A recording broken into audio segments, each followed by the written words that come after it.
What's up guys, I'm Phoenix Master 1 and welcome back for some more Fire Emblem Heroes, and this is going to be my comprehensive analysis and review of the new weapon refine and remixes of Legendary Marth, Legendary Tiki and Legendary Hector. I'll be going over the best builds that you can run on them for different game modes like Arena, PvE and Aether raids, and I'll also just analyze their matchups and how you can use them to the best of their ability. Obviously, I'll be having another part of this video covering the other units who have got the weapon refines, but for this video I wanted to focus on the legendary units and wanted to go in depth with them. So if you do enjoy these kinds of analysis videos, I would really appreciate if you could shining emblem that like and subscribe button just like Legendary Marth. And with that said, let us begin. So this month's winner has to be Legendary Marth. He has got a really stacked weapon refine, and it does address some of the issues which he had before, as having bonus doubler built into his weapon.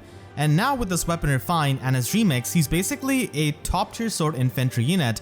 So with his old effect and the new weapon refine, Legendary Marth can basically get these effects. First of all, he has got the bonus doubler and dragon effectiveness from his base weapon, and then with the new weapon refine, he can get +8 to all of his stats during the combat, and the condition of meeting these is extremely easy, so you shouldn't be having any kind of trouble. And finally, the biggest thing out of this weapon refine is the fact that he gets Spectrum Unity effect, which is same as Chaos Dragnal or Fallen IKE. So Spectrum Unity effect along with bonus doubler is a really powerful combo because it makes him really flexible. So now Legendary Marth doesn't really care about panic or debuffs that much because he can just increase his stats with the Unity effect. So this is same as Fallen IKE, and we know how it functions. It basically powers up your unit depending on the visible debuffs that they have. So no matter what, Legendary Marth is going to be getting the extra stats. So if he has got no panic on them and he has got the visible buffs from Shining Emblem, then he's going to be making use of bonus doubler. But if he gets panicked or gets hit by the debuffs, then he makes use of the Unity effect of his weapon and can still increase his stats anyways. So that makes him into a really good stat ball of a unit who has got a lot of stats during the combat and can hit really hard and can be deceptively bulky because of the extra stats that he can get from either the bonus doubler or the Unity effect. And this makes it so that he doesn't really care about panic or debuffs because he can just make use of them with the Unity effect. Previously with bonus doubler, of course panic was really annoying, but now it's not really a problem. But still keep in mind that if he's making use of the bonus doubler effect from his weapon, he's still susceptible to the lull skills and the dull skills, which can ignore the visible buffs of Marth. So that is something that you have to watch out for, but for the most part, he's gonna be a really solid unit. And he can get these effects in both phases, so he does have player phase, which is really solid, and he can also function in the enemy phase. And then we come down to his remix. So he gets Shining Emblem, which is basically an upgrade of Fire Emblem. And Shining Emblem is present on Brave Marth, so we do know what it does. It basically self-buffs himself for all of his stats and can also be used to support his allies, and it also scales off based on his speed. So this is overall a really solid special that has got amazing synergy with bonus doubler and also the Unity effect, because if he's getting the buffs, then he can make use of the bonus doubler. And obviously if he gets hit by the panic effect while he's having the visible buffs, then all of his buffs get turned into penalties and he can make use of them with the Unity effect of his weapon refine anyways. So Binding Shield 2 is his remix, and this pretty much gives Legendary Marth an Omni Breaker effect. So previously this only worked on dragons, but now after the remix, this also works on non-dragon foes as long as Marth has got 5 more speed than the foe. And this pretty much gives you the guaranteed follow-up attack, the follow-up negation, and also the fire sweep effect in the player phase. So this makes him into a really absurd unit in the player phase.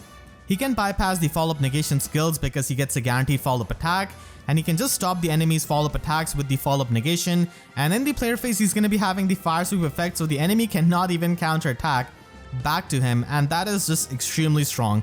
So he can function in both phases, but compared to someone like Brave Marth, I would say that Legendary Marth is a bit more focused towards player phase, and Brave Marth is a lot more focused towards enemy phase with that self-healing, the Vantage, and also the fact that he gets the Spurn and Null follow-up at the same time.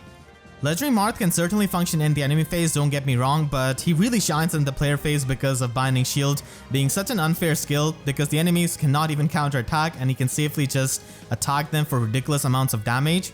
And he can essentially be like a delete button in the player phase because of this kind of weapon refine and this remix of Binding Shield. So overall, I see Marth as a very solid unit. Even at low investment, he's going to be giving you a lot of value, and at high investment, he can be a super good unit in both phases. And like I said before, in the player phase, he can pretty much function as a delete button, which we have a lot of, but still, Legendary Marth is a unique one with Binding Shield and the Unity and the bonus doubler built into his weapon. So it's really flexible. And the only thing that Legendary Marth is pretty much missing is that he doesn't have access to some kind of damage reduction, because Binding Shield is occupying his slot B skill. So I guess if you want to have damage reduction for enemy phase, then you could use Flame or Niffle. And now let's move on to the builds that you can run on him. So even at low merges, Legendary Marth can be a really good unit for Arena Assault. Even before his Weapon Refine and Remix, he was basically a Dragon Check, but now he can be even more solid for Arena Assault usage. And for a budget build, you can simply give him Speed Smoke. If you want to give him a better slot A skill that doesn't really have to worry about positioning, then I guess Life and Death could be a decent one on a budget, but then keep in mind that you're going to be lowering his bulk. So if he has to take any kind of hit in the enemy phase, he's going to be a lot more frail. So Attack Speed Bond does work on a super budget for Arena Assault. Even just one copy of Legendary Marth can definitely be really helpful for clearing a map in Arena Assault with just a couple of dancers. Blade Session is going to be giving him the maximum offensive throughput, and that's something he really needs, because keep in mind that Binding Shield is going to be doing a speed check against the non-dragon foes, so stacking up his speed is in your best interest. He also has the mixed phase utility if you want to invest a bit more into him, and Brave Marianne is a really perfect fodder for Legendary Marth because she can provide him with attack speed Unity and Time Pulse at the same time. Both of these skills are extremely good for him. So Unity skills do actually stack up with the Unity effect in the weapon. We have already seen this on Fallen Ike, and it is no different on Legendary Marth. Now, many people might suggest that you could run Bonus Doubler, but the thing is that Bonus Doubler suffers against the lull skills and the dull skills, which are going to be annoying, and Bonus Doubler becomes a dead skill the moment you get debuffed, because Bonus Doubler cannot double up your penalties, it only doubles up your visible buffs. Attack Speed Unity on the other hand gives you that consistent +5 attack and speed in both phases, and it can also just power you up if you get debuffed in those stats or get panicked. So that is extremely powerful and makes him into a solid nuke, and also just boosts up his speed so much, which can help you trigger Binding Shield against many units. So similar to how Unity skills are really amazing on Fallen Ike, it is the same case for Marth, and he can function in both phases with this kind of skill. Time Pulse is also really good because it makes Shining Emblem a one-turn special. So this means that in the player phase on your second attack, assuming that you're not facing a unit with guard, you can basically trigger your special on the second hit and buff up your entire team. And that is amazing for support, and also its damage output is really amazing with this high speed. So Time Pulse is also a really good option. He can also pretty much use this to retaliate back with in the enemy phase with a Shining Emblem, which can definitely help you get the one-shots. And Mystic Boost can keep him healthy because here you're pretty much depending on his raw stats and the stat balling that he can do with his Weapon Refine. He doesn't really have, a damage reduction or something like that, so the healing does help. And Attack Speed Ideal is a really good slot A skill if you're focusing your Legendary Marth into player phase, because with the Fire Sweep effect, it doesn't matter what your defenses are, and if you take any hits, you're gonna be at full HP, and that is amazing for the condition of Attack Speed Ideal. Not to mention, you are always going to be buffed up with Shining Emblem, so that also activates another condition of the Ideal skill, so you're pretty much going to be getting +9 attack and speed most of the time, and then you can have Blade Session to get even more attack and speed. So this can be ridiculous for player phase, and again Time Pulse can be a good option to just trigger Shining Emblem. And if you want to use him in Arena, then he's of course a really good solid unit now. So he just dumpsters Legendary Roy as a Fire Legendary unit, of course, with Duel Infantry 4, not only because he's a better unit, but also because he can score better because of having Binding Shield. So it is a 300 SP slot B skill, and if you run the Duel skill and another 300 SP slot C skill, then he can basically score like a 180 BST Legendary unit, which is not that bad for an old Legendary unit at all. And again, he can just be a delete button in the player phase, and because we cannot really run Time Pulse with this kind of build, Flashing Blade does help you trigger that Shining Emblem, and Flashing Blade can also help you in the enemy phase if you're going to be facing units who have got guard or something like that, because in Arena you're going to be running into those and you could even get rused, so at least you're able to charge up your special by a bit by using Flashing Blade. And Flashing Blade in general does give you really solid utility in the player phase for triggering his special and to also buff up your entire team. So this can be really powerful and you can just get your entire team going with the full spectrum buffs. Binding Shield is really strong in Arena, and then he can be used in Aether Raid's offense.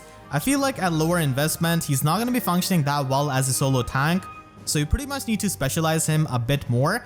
So he could be used as a melee specialist, as a melee tank for a far save unit. So basically the far save unit can cover your backline from sniping, and it can also cover up Marth from the ranged attackers and focus on the ranged matchups, as Marth can focus on the melee matchups. Now keep in mind he is fire locked, so you cannot always use him in Aether Raids without losing any kind of score. So he can still be used there if you have Fire Season available, and with the Unity effect, he's a really good answer to Note, who has got Attack Speed Menace, or even Brave Erica, who has got Attack Speed Menace. So he can function as a pretty good melee tank for getting rid of Note and Legendary Secret. I have calced it and he does a pretty good job, and Attack Speed Unity is just even better when you know that he's going to be taking that Menace debuff from Note, which pretty much all of the Notes run, so it makes him a really solid melee tank in the light season. And you can run the solo skill and the Unity skill together because you can be one space away from your ally, so it's a lot easier to do than it seems, and you can definitely trigger both of these at the same time.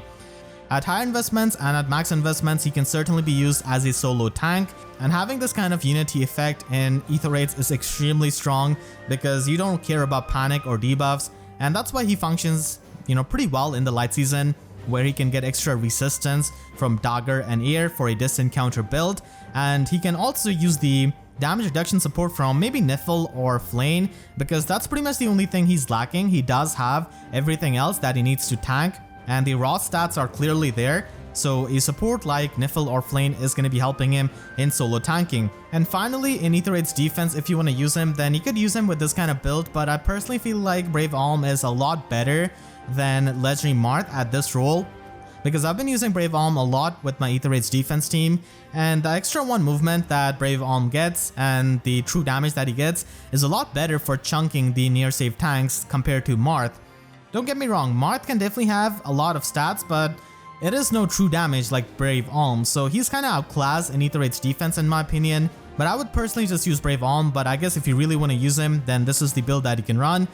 The ideal skill is really good, and the fact that you can buff up your entire team with Shining Emblem is amazing because there's no Regan with Panic, Smoke here in the light season, and there's also Note who has got bonus doubler built into her weapon, so she can also get crazy strong. So if you have an invested Note, then she with Legendary Marth can definitely be a pretty good combo, and he himself can just pose as an annoyance to many of the near safe tanks because they're not going to be able to counterattack. And stuff like Ascended Fiorm, if she has the unfortunate timing of facing him, is going to be not appreciating that whatsoever. Finally, if you want to invest heavily into him with florets and the expensive skills, then Distance Stance is an option to increase his resistance, and you can also go with the Ascended asset on attack or speed and basically just boost up his offenses. Legendary Tiki does not have a big paragraph in her weapon refine similar to Marmar, but she at least has a weapon refine that can give her a very good boost to help her be a lot more bulky and also just have a lot of stats. She in general uses all of her stats, and stacking up speed is definitely pretty useful for Legendary Tiki, as you'll see later on. So she can basically function as a stat ball with this weapon refine, but still having run the calcs, running the simulations, many times it is not going to be enough for her survival because there are definitely some effects that she's going to be missing as a tank, and her weapon refine gives her the following effects. First of all, she can get +4 to all of her stats, which is really good, and then she can inflict the in-combat attack debuff on the opponent depending on the total visible buffs that she has got to her defense and resistance, and 75% of that is going to be inflicted as the attack debuff on them. So this refine is to be synergetic with her Slotsy skill with everyone too, and Legendary Tiki can buff herself for her defense and resistance by +6, which means that she's got total +12 visible buffs to her defense and resistance, and 75% of that is 9. So she can inflict -9 attack debuff against her foes, which can definitely be pretty helpful for her bulk and just reducing the damage that she takes. But keep in mind that this effect depends on the visible buffs of Tiki on her defense and resistance to give the in-combat attack debuff on the opponent. So this means that any kind of skill which can interfere with the visible buffs like Panic, or skills like Lull skills, Lull attack, defense, lull attack resistance, or light and dark are gonna be really annoying for her because it reduces the attack debuff that she can get on the opponent, and in case of light and dark, she gets absolutely no attack debuff on the opponent because Julia just ignores any kind of visible buff of Tiki. So overall, this is a decent weapon refine, but I think her remix also helps her with her performance because she gets with everyone too, and she also gets access to Slick Fighter, and Slick Fighter can definitely be pretty helpful, but I feel like Crafty Fighter would have been really nice as well. But in any case, Slick Fighter does give her the ability to combat debuffs and gives her an auto follow-up. And with everyone too has the 2-space range to buff up the allies and Tiki herself for +6 defense and +6 resistance, and it is basically a Spectrum far save skill which can give +4 to all of her stats during the combat. So she can become a far save unit with her exclusive skill, and this can be really good if you do not have a far save unit in your barracks, so you can certainly experiment around with her. And this can also make it so that in the arena when you're going to be using her, you can pretty much not really care too much about her positioning, and you would not need to put her in the range of the opponent, and she can basically cover an ally who's going to be in the range of the opponent. But this also means that because she's an armor unit with one movement, many times you do not want her to tank the range opponent, especially if that range opponent is someone like Legendary Julia. So because of her one movement, it could be hard to move her away from her far save range so that she doesn't get hit by that kind of opponent. So, you know, it's a mixed bag. It does help you in most situations, but sometimes it will hurt you when you don't want to tank that certain opponent. So in total, with her weapon refine and a remix, she can get +8 to all of her stats during the combat, +9 attack debuff on the opponent, and the self defense and resistance buff, and a Spectrum far save skill from her Slotsy skill. So overall, this makes her into a stat ball. But I feel like there's like one effect missing from her weapon refine. If she got something like the combat healing or maybe guard skill or just some kind of damage reduction, I think it would have helped her a lot more. Because at the end of the day, she has to depend on her stats to do the job, and some of the matchups can be really unfair to her, but this kind of weapon refine and remix does give her a really good boost, and she becomes so much better now. So for all of you people who do have Legendary Tiki, she can certainly be a pretty good unit, especially for arena, but do not expect her to be like a solo arena carry just because she's got the far save skill. I'll elaborate more on that later as I show the matchups. So if you want to run a budget build on her, then you can just stick with her Fierce Breath and just have her with Attack Res Form, which is a new sacred seal from the recent Tempest trial, and this can help her with the resistance as it is a bit lower, at least at Unmerged, and Fierce Breath does allow you to retaliate back with Moonbow with this kind of far save build. If you want to invest a bit more into her, I would highly suggest having some kind of Stance 3 skill in her slot A, because this provides her with the guard effect. Now Tiki can get fast, but she's not fast enough to the point where she can avoid the doubles from many enemies, and also the units with auto follow-up weapons are still going to be doubling her, so to prevent the special charges of those enemies, you have to run some kind of stance skill so that you can get the guard effect. Mirror Stance 3 is really good on a budget as you can get it from the Divine Code section, and you can just have Attack Res Form again to boost up her resistance, and she can be used in the Earth season as a far save unit on a budget if you really want to use a far save unit and you don't really have many options. And I would say that Legendary Tiki is definitely a unit who likes having merges and dragon flowers because she is an older unit and she does, like having more stats. So here are the matchups. Of course, she doesn't like to face someone like Legendary Crom, but even a common unit like Bramimond is going to be chunking her for quite a bit of damage, and that is going to be really annoying. And there's also the fact that with this build, we do not have access to any kind of healing. We pretty much need to run Steady Breath so that we can retaliate back with Glimmer. So many of these units cannot have their auto follow up, or if they can naturally double Tiki, that is not going to be happening. So the one-shot potential with Glimmer is helpful because she has got the adaptive damage, which is really nice. And she does get the +8 attack from her weapon refine and remix, so that does help with Glimmer. She unfortunately doesn't have -1 special cooldown, so she cannot retaliate back with a more powerful special like Bonfire, for example. And her matchup chart is honestly not that very impressive to me. I personally wouldn't use her on a budget in Aether 8's offense, especially in the Vault of Heaven, because she's just going to be dying. She just takes so much damage from something like Bramimond. A Halloween Ileana at +1 merge, if you got her Pharma, does a lot better job in Aether 8's offense as a far save tank, and even like an unmerged Henriette, honestly, compared to Legendary Tiki, who really needs a lot more Dragon Flowers and merges to really shine.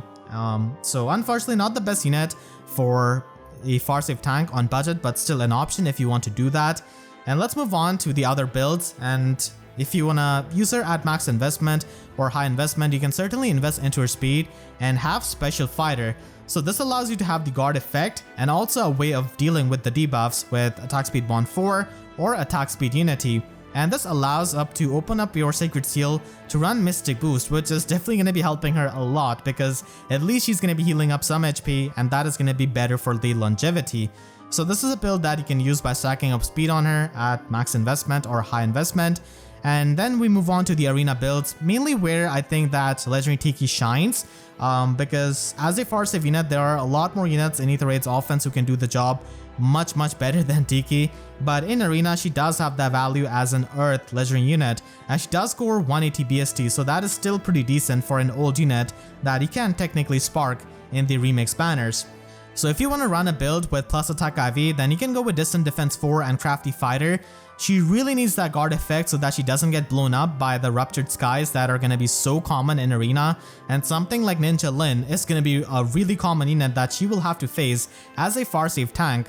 So just stacking up her defense is really helpful with something like Attack Defense Form, and because it's arena, everyone and their mom runs some kind of rally skill, so the buff neutralization with Distant Defense is extremely helpful.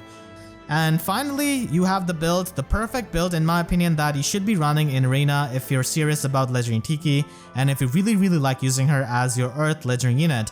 The reason being is that this weapon refine helps her speed stack, and that is the one thing which Legendary Tiki really needed to deal with some of the annoying matchups in the Earth season.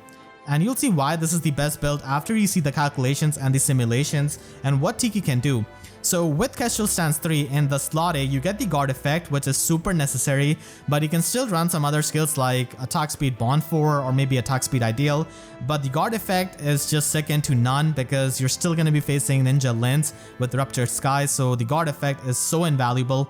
I cannot stress that enough. And then you can run Dragon Wall in her slot B. So this gives her damage reduction, which is extremely helpful in arena for longevity and for taking less damage as a far save tank. And this is going to be a bit susceptible to the impact skills because you do not have an auto follow up like Crafty Fighter or Slick Fighter. But from what I calculated, units who have got impact skills like Legendary Julie are straight up going to be killing Tiki anyways, so it doesn't matter. And units like Legendary Alm who may have, sturdy impact or something like that can often get one shot by Tiki in a single attack.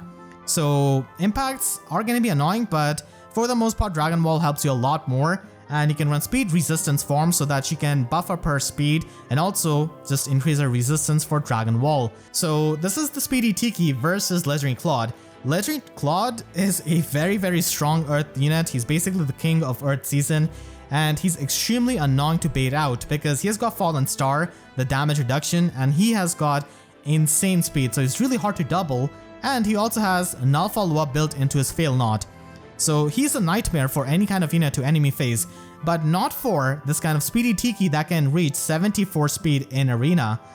And if you run her with a Chill Speed Sacred Seal on any of the other arena units, then she can just solidify many of her matchups. Like here for example, this is Ascended Legendary Claude with both attack and speed boon, and with Chill Speed support, she kills this kind of Claude. That is just insane. And I don't remember the last time I saw this kind of unit, a dragon who used to be slow, enemy facing this kind of Legendary Claude who's a super fast. So I think this is the perfect way of using Tiki. And if this was not enough to convince you, here are her matchups against some of the common arena threats, the common legendary units, and the common duo units that you're going to be facing. She one round KOs Legendary Crom who's speedy. So speedy legendary Croms are a menace because they can be fast and they can prevent doubles, but not for our Speedy Tiki. She can double, and because of Dragon Wall, she can essentially tank him because the effective damage does get reduced thanks to the extra bulk that she gets from Dragon Wall. And that's why you really need Dragon Wall, because Legendary Crom is a menace, and if there's the overlap of Earth and Water season, then this is going to be helping a ton. And Legendary Celica, despite being a unit who pierces through resistance and a green unit, Speedy Legendary Tiki just kills her. And even Speedy Legendary Alm is perfectly fine for her to just kill off, because most of the time she's going to be able to one-shot Legendary Alm with that Ascended asset and the extra attack that she gets from everything else. Dual Lift is also a goner, and the best thing is that you can actually bait out Duopini because she does more than 5 damage. So if a dancer does 5 or more damage, you can basically bait them out and kill them and they'll not be dancing. So that helps. But then you move on to the bad matchups like Gantra. This is gonna blow her out of the planet. And then Bride Micaiah, Legendary Byleth, Micaiah, again Legendary Micaiah, and Julia. Yeah, Julia is... If you see Julia, just run away. Do not try to tank her. She will kill you for sure. And you do not get any kind of attack debuff on Julia. Now keep in mind that as of making this video, when I'm making this matchup chart, the battle simulator does not have her weapon refine and stuff like that, but still it should give you an idea of how she functions against the common arena threats with this kind of speedy build and why you should be going for this. Now having said that, as you can see, she can mostly kill like 1 or 2 units at max, and as I've said before, do not expect her to be your arena carry unit, but she can still help you in some of the matchups, and helping in matchups like Legendary Claude and Legendary Crom is really amazing, being the unit she is. And I can see why, she can be an annoying unit to invest into because she needs a lot of investment, like Dragon Wall, Kestrel Stance, all of these Dragon Flowers, Summoner support, all of these rare skills and stuff. It can definitely be annoying, but if you're a big Tiki fan and if you want to make her work in arena, then this is the build. This is the max investment build that will do the best job out there. Legendary Hector gets a really insane and solid weapon refine to make him so much better in the combat.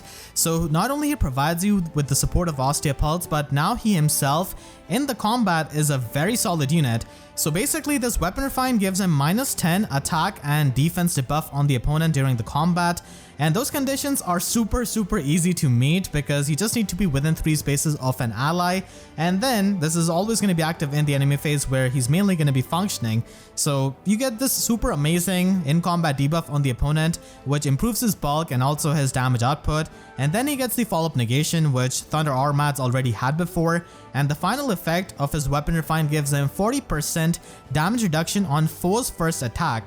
So because of the follow-up negation skill, ideally he's not gonna get doubled, so the first attack damage reduction is really relevant to make him bulky, and just because of the fact that he gets that big attack debuff on the opponent, he's a lot more bulky than you would expect out of him, and even on the resistance side, the attack debuff does help him with his magical bulk. So he's really solid as a tank now. And even as a support unit, he's really amazing with Ostia Pulse too, because it's basically a global tactic, defense and resistance visible buff, and also a tactic time pulse to himself and the allies every single turn. So it doesn't matter where his allies are, as long as you're meeting the condition of a tactic skill, you're going to be activating the skill. And he can also reduce the cooldown on himself to basically make Bonfire into a 2-turn special, making Blue Flame into a 2-turn special, so that has really good synergy with Steady Breath. So with Legendary Marth being the start of the show, I think that Legendary Hector also gets a very solid weapon refine. I think the only thing that he's kind of missing is the -1 special cooldown in his weapon, but still I guess he can sort of have that with Ostia Pulse as it is. So overall a really solid tank now with that damage reduction and the in-combat debuffs. So the way you use Hector is pretty straightforward, honestly. There's not too much that you have to do to change his base kit. On a budget, you can just run him with Steady Breath and Bonfire. Every single turn for his first combat, he's going to be having a 2-turn Bonfire. And with his defense and the in-combat defense debuff, he's going to be able to do a lot of damage and just straight up kill the enemy. So even if they have something like null follow-up or they can double him in some kind of way, he just reduces their damage by 40% on their first hit and just retaliate back with a strong Bonfire. And his main usage is going to be in arena as a fire legendary unit. Unfortunately, he's not aged the best as a fire legendary when it comes to the scoring because he's only scoring 175 BST, which is not too much in today's metagame. Legendary Marth, for example, scores 180 BST because of Binding Shield, but Legendary Hector, despite being an armor unit, only scores 175 BST, which can be a bummer for many people who really like him. But in any case, if you want to use him in arena, then the Ostia's Pulse effect is so good as a tactic time pulse to pre-charge your specials when you stack it up with the time pulse of the individual unit. So you can have stuff like pre-charged Ruptured Sky, which is absolutely amazing, or just reduce the cooldown of stuff like Aether or Gale Force, which are high cooldown specials. And you can also function really great as a tank because at max investment, his bulk is really solid, and again, his weapon refine does make him into a formidable tank with that damage reduction. So Steady Breath with Blue Flame is a pretty nice combo because at start of every turn, he has got Blue Flame at 2 cooldown because of the Time Pulse effect, so you can retaliate back with it. I don't really like Ruptured Sky that much on him because we're debuffing the attack of the opponent by quite a bit with his Weapon Refine, so it reduces the power of Ruptured Sky. And Blue Flame can give you a better just one-shot potential at that point, so I kind of prefer this honestly. And in Aether Raid's offense, even on a budget at low investment, at low merges, he can be used as a support Gale Force unit because of Osteopulse giving this kind of time pulse to even units like a cavalry unit or a flying unit who does not have access to time pulse or infantry pulse to charge up their Gale Force and lower their cooldown. So this can be really amazing to just lower the cooldown of specials of the allies, and he can basically have a 4-turn Gale Force himself. So this makes it really easy to trigger that with Bullfighter and the special charges that you get. And his Gale Force playstyle is going to be a bit different. Mostly with Gale Force units, you try to, just box them in so that you can collect the pots. But I think with someone like Legendary Hector, you can just kill the main threats and just leave the dancers alive because he's going to be bulky enough with his Weapon Refine to, just survive some of the attackers, which is really good for, just collecting the pots. So his playstyle is a bit different. He can just function as a Gale Force unit himself and as a Gale Force supporter in that kind of team. So that's definitely an area that you can explore with Legendary Hector. And finally, because of his really good Weapon Refine, if you want to replace the Ostea Pulse, which is the defining factor of him, with a near safe skill, then that's also an option to make him into a near safe tank for the light season. He's not going to be as good as something like a Valentine Gustav, who has a lot better damage reduction and can retaliate back with bonfires, because again, not having that -1 special cooldown on his weapon does come to bite him back here, because he cannot run Moonbow or Glimmer here to retaliate back with, as it will not be killing something like Legendary Sigurd, who's going to be one of the main threats in the melee matchups. So that's basically the downfall of Legendary Hector as a near safe tank. And if the opponent has got Flow Refresh, Null Follow-Up or stuff like that, then he's going to be taking the second hit, which can be really annoying. And then he's not going to be getting the damage reduction. But still, overall, with this Weapon Refine, he can function as a pretty decent near safe tank. So definitely not the most optimal build, but can certainly be really fun at high investment and max investment. So I hope you all enjoyed this in-depth review on these legendary units. If you did, then make sure to share this video with your friends who are really excited about these legendary units with their new weapon refines and remixes. I definitely went over a lot of options and explained why you should be running those skills. And if you enjoyed this video, then make sure to leave a like and a comment. Helps me tremendously. And if you really enjoyed, then you can always support me directly with using super thanks down below or by becoming a YouTube member. It really helps a lot with these kinds of videos, which take a lot of time to make. So your support is greatly appreciated. And for more Fey analysis videos, make sure to subscribe and hit the notification bell, because YouTube sub boxes are about as functional as Dragon units against Legendary Marth. So with that said, I'll see you guys next time. Thank you so much for watching and have a great day.